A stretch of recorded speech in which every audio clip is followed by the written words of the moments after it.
नमस्कार शेतकरी बांधवांनो, पाठीमागे जे कांदा पीक पाहत आहे तर कांदा पिकावरती आता सध्या ढगाळ वातावरण आहे। या ठिकाणी पाठीमागे बघू शकता तर ढगाळ वातावरणामध्ये जास्तीत जास्त प्रादुर्भाव हा मव्याचा जाणवतो। तर या ठिकाणी आपल्याला चांगल्या पद्धतीमध्ये कीटकनाशक फवारणं गरजेचं आहे। तर कोणतं करणं गरजेचं आहे, त्यासाठी महत्त्वाची फवारणी आहे। तर महत्त्वाचं कोणतं घेणं, कीटकनाशक घेणं गरजेचं आहे। त्यासाठी पहिलं काम असेल आपल्या चॅनलला फॉलो करा, व्हिडिओला लाईक करा, शेअर करा, आपल्या शेतकरी बांधवांना पाठवा। तर या ठिकाणी माव्याचा प्रादुर्भाव जाणवतोय, कारण गाभ्यामध्ये पिवळा मावा असेल, काळा मावा जास्त प्रमाणामध्ये आहे। तर या ठिकाणी आपल्याला लान्सर गोल्ड या ठिकाणी 2 ते 2.5 ग्राम प्रति लिटर या पद्धतीमध्ये आपल्याला लान्सर गोल्डची फवारणी करायची। त्याचबरोबर एखादं साधं आपलं बुरशीनाशक जरी म्हटलं तर निश्चितच या ठिकाणी आपण साप जे आहे, UPL कंपनीचे साप आहे, त्याच्यामध्ये 22 टीम प्लस मानकोजेब अर्थात हे चांगल्या पद्धतीने काम करणार आहे। 2 ते 2.5 ग्राम प्रति लिटर ते सुद्धा आपल्याला या ठिकाणी चांगल्या पद्धतीमध्ये करप्यासाठी येणारा शेंडे करपा असेल त्यासाठी चांगलं काम करणार आहे।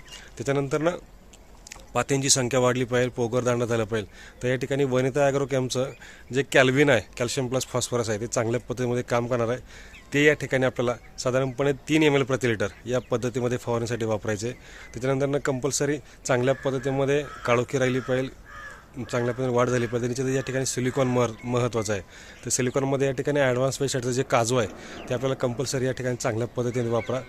ह्या पद्धतीमध्ये आपल्याला चांगल्या पद्धतीमध्ये स्प्रे हा आपल्याला करून घ्यायचा आणि कंपल्सरी जे असेल स्टिकर आपल्याला या ठिकाणी आहे एक अर्धा ml प्रति लिटर या पद्धतीमध्ये आपल्याला फवारणी करून म्हणजे। त्याचबरोबर खालून न्यूट्रिशन देत असताना, NPK देत असताना या ठिकाणी आपल्याला चांगल्या पद्धतीमध्ये जे 0-60-20 असेल ते देणं गरजेचं आहे, जेणेकरून चांगल्या पद्धतीने काम करेल। किंवा मार्केटमध्ये अवेलेबल असणारा ऑक्साईड फॉर्ममधलं नॅनो DAP जे आहे चांगल्या पद्धतीने एकरी 2 लिटर या पद्धतीमध्ये सुद्धा आपण हे देऊ शकतो, की जेणेकरून आपल्याला त्याचा चांगल्या पद्धतीने पोगर दांडा पातींची संख्या वाढेल आणि ग्रेनरसुद्धा टिकून राहील आणि कांदेसुद्धा चांगले मजबूत राहतील। तर हे महत्त्वाचे जे पाटपाणी ॲप्लिकेशन असेल आणि सोड्याचं फवारणीचं ॲप्लिकेशन हे आपल्याला करायचं आहे। निश्चितच ही माहिती आवडली असेल तर व्हिडिओला लाईक करा, शेअर करा, आपल्या शेतकरी बांधवांना पाठवा। धन्यवाद।